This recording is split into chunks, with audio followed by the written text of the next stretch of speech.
नमः सिद्धेभ्यो। नमो नमः सत्हितंकराय वीराय भव्याम्बुजभास्कराय अनंतलोकाय सुरार्चिताय देवादिदेवाय नमो जिनाय देवादिदेवाय नमो जिनाय।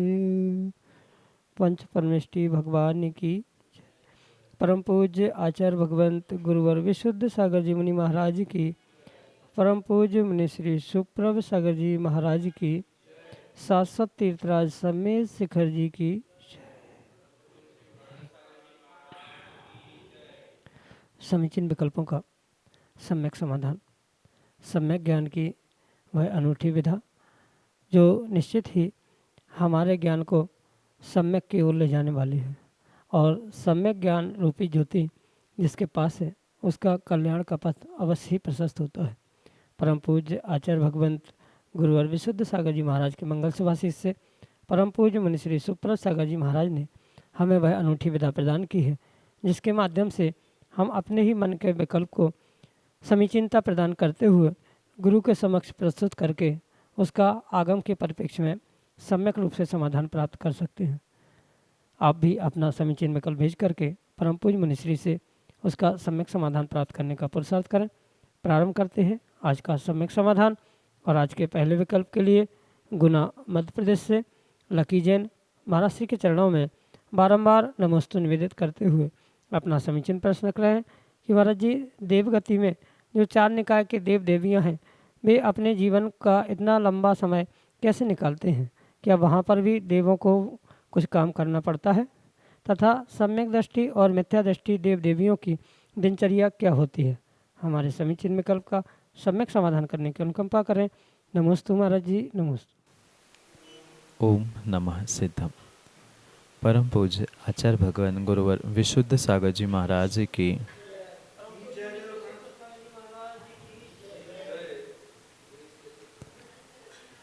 देवगति में जो चारों निकायों के देव देवियों का वर्णन प्राप्त होता है, उनके परिप्रेक्ष्य में ये आगम प्रमाण से परम सत्य को जानना होगा कि वहाँ कोई कर्म भूमि जैसी व्यवस्था नहीं है। मतलब कहने का अभिप्राय ये है कि जैसे वर्तमान में हम सभी कर्म भूमि में रहते हैं और कर्म भूमि में रहने के निमित्त से जीवन यापन करने के लिए कुछ ना कुछ कर्म करना, पुरुषार्थ करना, पैसे कमाना, रोटी बनाना, फिर भोजन करना आदि जो व्यवस्था है कर्म भूमि में देखी जाती है, ऐसी कोई भी व्यवस्था देव देवियों के साथ किसी भी निकाय के देवों में नहीं देखने में आती। चाहे वैमानिक जाति के देव हो, चाहे भवनवासी व्यंतर ज्योतिष आदि प्रकार के देव क्यों ना हो, पर उनका जो समय है, उनका जो जीवन है, ये किसी प्रकार से कर्म करने में, काम करने में नहीं बीतता। अपितु जैसे कि सम्यक दृष्टि और मिथ्या दृष्टि 2 प्रकार के देव देवियों का वर्णन आगम में मिलता है, उनकी अपनी अपनी दिनचर्या भिन्न भिन्न प्रकार से समझने योग्य। जैसे कोई मिथ्या दृष्टि देव या देवी है, वो तो अपना पूरा समय मात्र और मात्र विषय भोगों में ही व्यतीत करते हैं। जैसे उनके लिए जो भोग अन्य प्रकार से ग्रहण करने योग्य शरीर के कहे जाते हैं, उन सभी शरीर के इंद्रिय सुखों की प्राप्ति के लिए वे पुरुषार्थ करते हैं। जो व्यंतर जाति के देव होते हैं, उनका मात्र जीवन भर क्रीड़ा करना, कौतूहल से यहाँ वहाँ भ्रमण करना आदि रूप पुरुषार्थ देखने में आता है।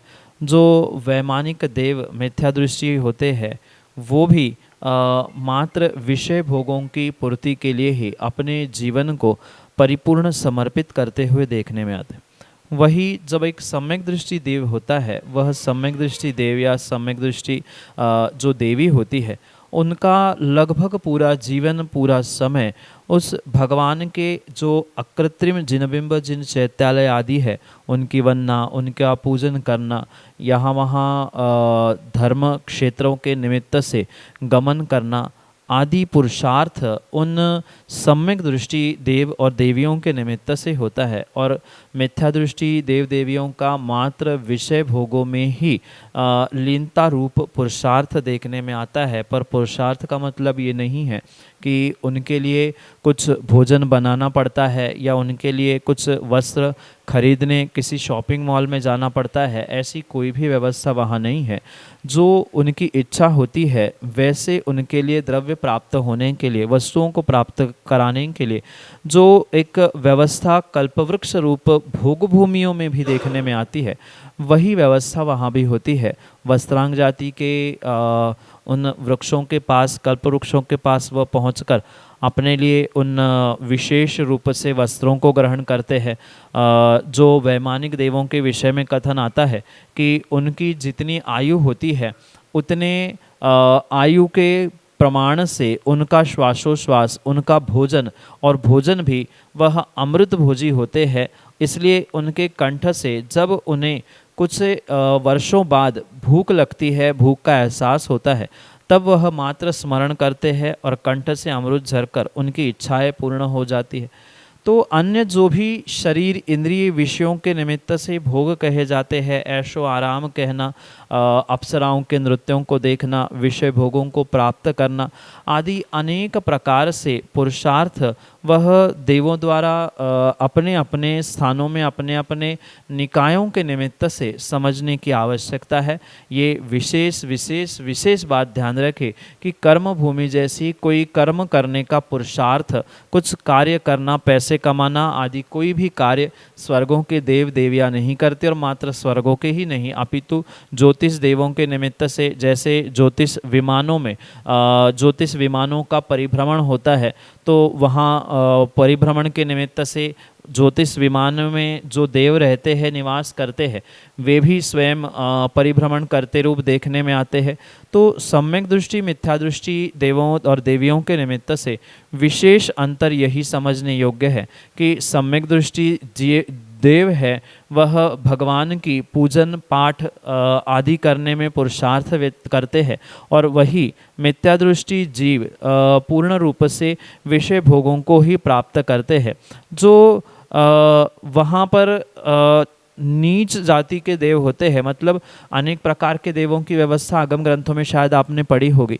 उनमें वैमानिक देवों या अन्य भी देवों में कुछ 10 प्रकार के देव होते हैं, अभिनियोग जाति के, किल्विशिक जाति के। तो उनके लिए जैसे नौकर चाकर यहाँ होते हैं, ऐसे नौकर चाकर रूप काम करना पर बदले में कुछ पैसे या कुछ कपड़ा, मकान, रोटी आदि मिले आदि नहीं है। सौधर्मेंद्र ने कहा कि जाओ ऐरावत बन के आना है तो ऐरावत बन के आना, सेना बन के आना आदि अनेक प्रकार की वहाँ व्यवस्था है। तो जीव देव बनकर या देवी बनकर कहाँ पहुँचा है, उसका स्थान क्या है, भिन्न भिन्न प्रकार की इन व्यवस्थाओं को बहुत विवेक से समझना होगा। जो ये किल्विशिक जाति के देव या अभिनियोग जाति के देव आदि होते हैं, उनके लिए जैसा सौधर्म या मुख्य इंद्र उस विमान के आज्ञा प्रदान करते हैं, उनके अनुसार कार्य करना आदि आदि पुरुषार्थ वहाँ पर होता है, और इसी में उनका ये लंबा समय निकल जाता है। और विशेष बात, जो सर्वार्थ सिद्धि के देव होते हैं, ब्रह्म लोक के अंतिम लोकांतिक जो जीव या लोकांतिक देव कहलाने वाले होते, उनके विषय में तो स्वाभाविक रूप से तत्वों का चिंतन ही, तत्वों का मात्र चर्चा रूप ही पुरुषार्थ सर्वार्थ सिद्धि के देवों के निमित्त से 33 सागर तक कहा जाता है। और विशेष विशेष जो सौधर्म आदि देव है, कुबेर आदि देव है, तो उनके विषय में तो स्वाभाविक रूप से भगवान के पंचकल्याण करना आदि आदि पुरुषार्थ आदि आदि कार्य उनके जीवन भर के लिए देखने में आता है। क्योंकि समय अल्प है और विशेष प्रत्येक निकाय के जीवों के 8-10 प्रकार के व्यवस्था रूप देवों के भेद किए, उनकी अपनी अपनी चर्या, अपनी अपनी व्यवस्था, अपना अपना पुरुषार्थ, अपना अपना कार्य जीवन भर होता है, जो कि संक्षेप से आपके लिए सम्यक समाधान से। आनंद जैन, सागर, मध्य प्रदेश से। महाराज श्री के चरणों में बारंबार नमस्तु करते हुए अपना प्रश्न कर रहे हैं कि महाराज जी पंच कल्याणक प्रतिष्ठा महोत्सव में जो माता पिता बनाए जाते हैं तो उनमें माता को ही अधिक महत्व क्यों दिया जाता है, जबकि दोनों के ही नियम समान होते हैं। हमारे समीचीन विकल्प का सम्यक समाधान करने की अनुकंपा करें। नमोस्तु महाराज जी, नमोस्तु। पंचकल्याणक जैसे महान अनुष्ठानों में जो माता पिता जैसा एक विशेष महान पात्र वर्तमान में बनाते हुए जो देखने में आता है, भले ही उन दोनों में यानी माता पिताओं के निमित्त से दोनों का नियम, दोनों का स्थान, दोनों की महानता विशेष होने पर भी माँ का विशेष सम्मान इसलिए होता है कि वह तीर्थंकर बालक की माँ जो 9 माह तक उस बालक को अपने गर्भ में धारण करती है, उस विशेषता के कारण से ही माँ को उन माता पिता के दाम्पत्य व्यवस्था में विशेष स्थान प्राप्त होता है। क्योंकि स्वाभाविक सी बात है, जो अधिक समय तक बच्चों को संस्कार देगा, अधिक समय तक बच्चों का पालन पोषण करेगा, वह जीव स्वाभाविक रूप से महान होगा। जबकि बिना पिता के निमित्त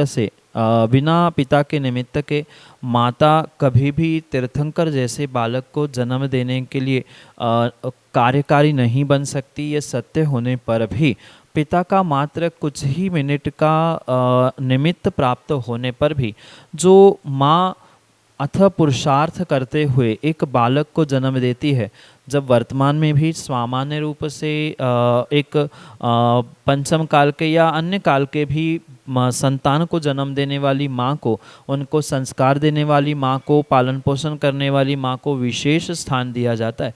फिर तो पंचकल्याणक आदि में जो तीर्थंकर के माता पिता बन रहे हैं, उसमें से कुछ अंशों में माता के निमित्त से विशेष गोद भराई, उसका विशेष सम्मान, विशेष जो भी स्वागत आदि किया जाता है, ये पूर्ण रूप से उसने किया हुआ जो विशेष पुरुषार्थ 9 महीने का गर्भ में पालन करना, उनको संस्कार करना, उनका पालन पोषण करना, आगे बढ़कर भी इन सभी बातों को मायने रखते हुए ही किया जाता है। वहाँ नियमों का कोई भी रोल या नियमों का कोई भी बंधन नहीं होता। यही आपके लिए सम्यक समाधान। लक्ष्मीनगर उज्जैन मध्य प्रदेश से राकेश जैन महाराज श्री के चरणों में बारंबार नमोस्तु निवेदित करते हुए अपना प्रश्न कर रहे हैं कि महाराज श्री अकृत्रिम चैत्यालयों के जिन बिंब चेतन होते हैं या अचेतन, कृपया हमारे समीचीन विकल्प का सम्यक समाधान करने की अनुकंपा करें। नमोस्तु महाराज जी, नमोस्तु। अकृत्रिम चैत्यालयों में जो जिनबिंब होते हैं, वह जिनबिंब पूर्ण रूप से अचेतन के स्वभाव के ही होते हैं। मतलब वहाँ कोई साक्षात तीर्थंकर भगवान विराजमान नहीं है, साक्षात कोई परमात्मा जीव रूप वहाँ पर नहीं है। पर जैसे वर्तमान में भी हमारे यहाँ पाषाण से बनी हुई जो प्रतिमा कृत्रिम रूप से भी देखने में आती है, संभवतः उन प्रतिमाओं में वह पृथ्वीकायिक जीवों का प्रादुर्भाव जैसे देखने में आता है, ऐसे ही उन अकृत्रिम चैत्यालयों में भी वह पृथ्वीकायिक ही जिनबिंब होने के कारण से वहाँ उस रूप से चेतनता होना संभव है, क्योंकि वो पृथ्वीकायिक चैत्यालयों में पृथ्वीकायिक ही जिनबिंब विराजमान होते हैं। तो एकेंद्रीय जीव की अपेक्षा से वहाँ चेतनता तो स्वीकार की जा सकती है, पर जिनबिंब जैसे उस समोषण में पूर्ण रूप से चेतन प्रकार से उपलब्ध होते हैं या चेतन रूप होते हैं, वैसी चेतनता जिनबिंबों में उन अकृत्रिम चैत्यालयों के निमित्त से प्राप्त नहीं होती। वहाँ पूर्ण रूप से वह अचेतनता को ही प्राप्त होते हैं, पर अचेतनता और चेतनता वह एकेंद्रीय पंचेंद्रिय जीव अरिहंत प्रभु आदि के निमित्त से भिन्न भिन्न प्रकार से स्पष्ट समझनी होगी। क्योंकि पृथ्वीकायिक जीव होने से वहाँ कथनचित चेतनता स्वीकार की जा सकती है, पर साक्षात अरिहंत नहीं है, इसलिए वह अचेतन रूप ही स्वीकार किए जाते हैं। यही आपके लिए सम्यक समाधान। अशोका गार्डन भोपाल मध्य प्रदेश से गौरव जैन अगले समीचीन विकल्प के लिए। नमोस्तु महर्षि। दुई मुनिराजों के चरणों में मेरा बारंबार नमोस्तु। मुनिश्री, आजकल कई त्यागी वृत्ति या कई संघों से मुनिराज नियम दिलवा रहे हैं, उसमें अधिकतर मुनिराज या त्यागी वृत्ति बोलते हैं कि आप फास्ट फूड का त्याग करो, इसमें फास्ट फूड और जंक फूड्स आदि का त्याग करो, इसमें मांस वगैरह का खाने का दोष लगता है। और साथ साथ ये भी बोलते हैं कि इन चीज़ों का त्याग करो, अगर आलू प्याज खाते हो तो भी चल जाएगा। ये कहाँ तक उचित है महर्षि? इसका शंका का समाधान करिए। नमोस्तु महर्षि। वर्तमान में जो एक फास्ट फूड का चलन चल रहा है, उसका सेवन करना वास्तव में सभी जीवों के लिए हानिकारक है। इसमें किसी भी प्रकार से कोई भी शंका नहीं है, क्योंकि अजीनोमोटो जैसे बहुत सारे द्रव्य हैं जो इन फास्ट फूड में डलते हैं, जिनके कारण से मात्र शारीरिक रूप से ही नहीं अपितु मानसिक रूप से भी बहुत सारी बीमारियां व्यक्तियों को और विशेष करके युवा और युवतियों को होते हुए देखने में आ रही। इसलिए ये ध्यान रखें कि फास्ट फूड का सेवन करना ये उचित नहीं है, उसका त्याग करना ये भी आवश्यक है। पर इसका मतलब ये नहीं है कि फ़ास्ट फूड के बदले में कोई ये कह दे कि फ़ास्ट फूड खाने का त्याग कर लेना, पर उसके अलावा आप अन्य किसी द्रव्य सामग्री का, जैसे आलू प्याज जो कि पूर्ण रूप से अभक्ष्य ही है, उसका सेवन करने का किसी भी प्रकार से व्यक्ति और विशेष करके त्यागी व्रती महाव्रती जीव तो उनकी पुष्टि करे, ये आगम के परिप्रेक्ष्य में उचित नहीं है। क्योंकि ये कहना सत्य है कि आप फास्ट फूड का त्याग कर लो, ये सामग्री मत खाना, इसका त्याग करना चाहिए, पर इसके बदले में आप वो खा लो, या ये नहीं खा पा रहे मतलब इसका त्याग किया है तो वो खा सकते हैं, ऐसा कहना महाव्रतियों को तो और व्रतियों को, अणुव्रतियों को भी शोभा नहीं दे सकता। क्योंकि रात्रि भोजन के त्याग के साथ साथ पूर्ण रूप से अभक्ष्य का त्याग करना, छने पानी का प्रयोग करना, ये एक जैन श्रावक का आद्य कर्तव्य कह दो या कुलाचार कह दो।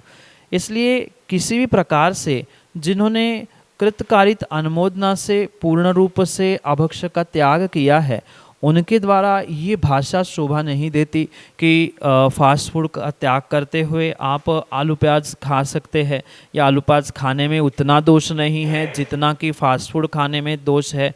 ये दोनों भी बराबर ही दोष के ही भागी है। चाहे चंदन की लकड़ी से लगी हुई आग हो, चाहे बबूल की लकड़ी से लगी हुई आग हो, दोनों में से किसी भी लकड़ी में लगी हुई आग में हाथ डालने से हाथ जलता ही जलता है। ऐसे ही फास्ट फूड के निमित्त से अभक्ष्य का सेवन हो या साक्षात आलू प्याज आदि के रूप से अभक्ष्य का सेवन हो, दोनों में भी मांस भक्षण का ही बिल्कुल पाप लगता है। और मात्र जैन दर्शन में ही नहीं, जैन धर्म में ही नहीं, अपितु अनेकानेक अन्य धर्म, अन्य दर्शनों में, जो कि भारतीय धर्मों की, भारतीय परंपराओं की विशेषता के साथ है, उन प्रत्येक धर्मों में यही बात कही गई है कि रात्रि में एक ग्रास भी मुख में रखना, किसी प्रकार का, चारों प्रकार में से किसी प्रकार का जो भोजन है, उसमें से कोई भी चार प्रकार में से कोई एक प्रकार का भोजन रात्रि में ग्रहण करना, ये पूर्ण रूप से मांस खाने के तुल्य ही है। किन्हीं विशेष विद्वानों ने, अन्य दर्शनों के तो इतना तक लिखा है कि जो रात्रि पानी का सेवन करते हैं, रात्रि पानी पीना भी खून पीने के बराबर है, और रात्रि किसी भी प्रकार का भोजन करना ये मांस खाने तुल्य ही है, क्योंकि चार प्रकार के भोजन का जो व्याख्यान किया है। तो ये बात ध्यान रखिए कि ये अभक्ष्य आलू प्याज भी पूर्ण रूप से त्याग करने योग्य, वहाँ तो साक्षात जीवों का उत्पन्न होना देखने में आता है। और जो आचार्यों ने कहा है कि एक सुई की नोक अगर आलू में चिपका कर या डालकर पुनः निकाली जाए, तो उस सुई के नोक पर इतने सारे छोटे जीव हैं, उनको अगर थोड़ा सा बड़ा आकार कबूतर या कौवे के रूप में मिल गया, उतने बड़े मिल गए, तो ये जम्बू द्वीप का स्थान भी उनके लिए कम पड़ जाएगा। इतने सारे जीव मात्र एक छोटे से आलू के चुभाए हुए सुई के नोक पे होते हैं, फिर साक्षात आलू में कितने जीव होंगे और कितने आलू प्याज का खाना भले ही व्यक्ति खा नहीं पा रहे हैं, अणुव्रती महाव्रती ज्ञानी विद्वान लोग स्वयं नहीं खा रहे हैं, पर खाने के लिए अगर अनुमोदित कर रहे हैं, किसी से कह रहे हैं कि नहीं आप ये नहीं वो खा सकते हैं, तो स्वाभाविक रूप से ये सोचने और समझने जैसी बात है कि स्वयं ना खाते हुए दूसरों के लिए खाने की सलाह देना ये कहाँ तक उचित है। साक्षात फास्ट फूड में मांस है तो क्या आलू प्याज जैसे गणंत कंद मूलों में मांस का दोष कैसे नहीं हो सकता। वहाँ तो साक्षात जीवों के मरण के विषय में उनके प्रकार, उनकी भेद, उनकी जातियाँ, उनका सब कुछ व्याख्यान आगम ग्रंथों में मिलता है। इसलिए ये कहना और सुनना किंचित भी उचित नहीं है। ऐसे कहने वाले जीवों के प्रति आप माध्यस्थ भाव रखते हुए उनको भी यही पुनः पुनः येन के इन प्रकार से उनका भी स्थितिकरण करने का प्रयास करें कि आगम में जब पूर्वाचार्यों ने, तीर्थंकर भगवंतों ने जिसको स्पष्ट अभक्षक कहा है उसका सेवन करने का व्याख्यान अनुमोदन करने का पुरुषार्थ कैसे इस विशेष स्थान पर पहुंचने पर आप कर सकते हैं, यह स्थितिकरण के साथ उनको समझाते हुए स्वयं निर्णय करें। जितना दोष फास्ट फूड खाने में है उतना ही दोष इन गणंत जैसे अभक्ष का सेवन करने में है। यही आपके लिए सम्यक समाधान। श्रीमती प्रियंका गौरव जैन, भोपाल मध्य प्रदेश से अगले समीचीन विकल्प। नमो सुमहाराशि। नमो सुमहाराशि। मेरी जिज्ञासा यह है कि व्रती प्रतिमाधारी रात्रि भोजन करवा सकते हैं या उसकी अनुमोदना कर सकते हैं क्या? वर्तमान में पंचम काल के प्रभाव के कारण से कई सारे स्थानों में, कई सारे जगह पे ऐसे सम्मूर्छन सो कॉल्ड पंडित विद्वान बनते हुए देखने में आ रहे हैं, जिनको आगम का किंचित भी बोध नहीं है, पर बिना आगम के बोध के, बिना आगम के ज्ञान के अपनी पंडिताई, अपना ज्ञान बिखेरने का, छाटने का उन्हें बहुत बड़ा शौक है। जिस कारण से हमारे जिनागम के सिद्धांतों के विपरीत बहुत सारा कथन श्रावकों तक पहुंचाने का मुख्य श्रेय इन सो कॉल्ड पंडित, सो कॉल्ड ज्ञानियों के माध्यम से वर्तमान में देखने में आ रहा है। ये जो आगम की व्यवस्था है, सबसे पहले श्रावकों को ये समझना चाहिए कि श्रावकों का कुलाचार क्या है, उसका सदाचार क्या है। जैन कुल में जो जन्मा है उस प्रत्येक व्यक्ति के लिए आचार्यों ने, तीर्थंकरों ने स्पष्ट कहा है कि कम से कम उनके लिए, श्रावक बनने के लिए जो कुलाचार कहा है, मतलब रात्रि भोजन त्याग करना, अभक्ष का त्याग करना और पानी छान कर पीना, ये कोई नियम रूप नहीं, अपितु उन श्रावकों के लिए, उन जीवों के लिए, उन व्यक्तियों के लिए जन्म से ही एक कुलाचार के रूप में धारण करना आवश्यक है। क्योंकि 8 वर्ष तक बालक को बोध नहीं होता, अबोध होने के कारण से उसके पूर्व में वो जो कुछ भी कार्य करेगा उसका पाप पूर्ण रूप से माता पिता को लगता है, ये आगम में स्पष्ट लिखा है। पर उसके उपरांत उसको बुद्धिपूर्वक रात्रि भोजन का त्याग करना, आलू प्याज जैसे अनेक जो अभक्ष कहे हैं उनका त्याग करना, पानी जब भी प्रयोग में लाया जाए उसका पूर्ण रूप से छानकर ही प्रयोग करना, ये तो जैन कुल में जन्मने वाले प्रत्येक जीव का कुलाचार है। ये किसी प्रकार से प्रतिमा धारण करने पर या नियम लेने पर ही छोड़ना चाहिए, ऐसा नहीं है। पर वर्तमान में पंचम काल के प्रभाव के कारण से ये जो विडंबना देखने में आ रही है, ये वास्तव में एक बहुत बड़ा ये सामने पंचम काल में आता हुआ एक समस्या के रूप में बहुचर्चित प्रश्न है कि कैसे ये संभव है। और इसी परिप्रेक्ष्य में मैं रात्रि भुक्ति त्याग रूपी जो छठी प्रतिमा है उस पर भी प्रकाश डालने का प्रयास करना चाहता हूँ कि जो प्रतिमाधारी है उनके लिए जो छठवीं प्रतिमा कही है, तो छठवीं प्रतिमा में जो रात्रि भुक्ति त्याग कहा है, इसका मतलब ये नहीं है कि 5वीं प्रतिमा तक व्यक्ति स्वयं रात्रि भोजन करे, दूसरों को कराए, ये किसी प्रकार से वहाँ की व्यवस्था नहीं है। प्रतिमा धारण करने का अभिप्राय यही है कि जहाँ जैसी प्रतिमा की व्यवस्था है वहाँ उस प्रतिमा में विशेषता को प्राप्त करना है। तो जो रात्रि भुक्ति त्याग रूप छठवीं प्रतिमा कही है, वहाँ पर विशेषता के साथ रात्रि भुक्ति कही है, क्योंकि आगम में कृत कारित अनुमोदना 3 प्रकार की व्यवस्था कही, और कृत कारित अनुमोदना से जहाँ त्याग होता है वही रात्रि भुक्ति त्याग रूप छठवीं प्रतिमा होती।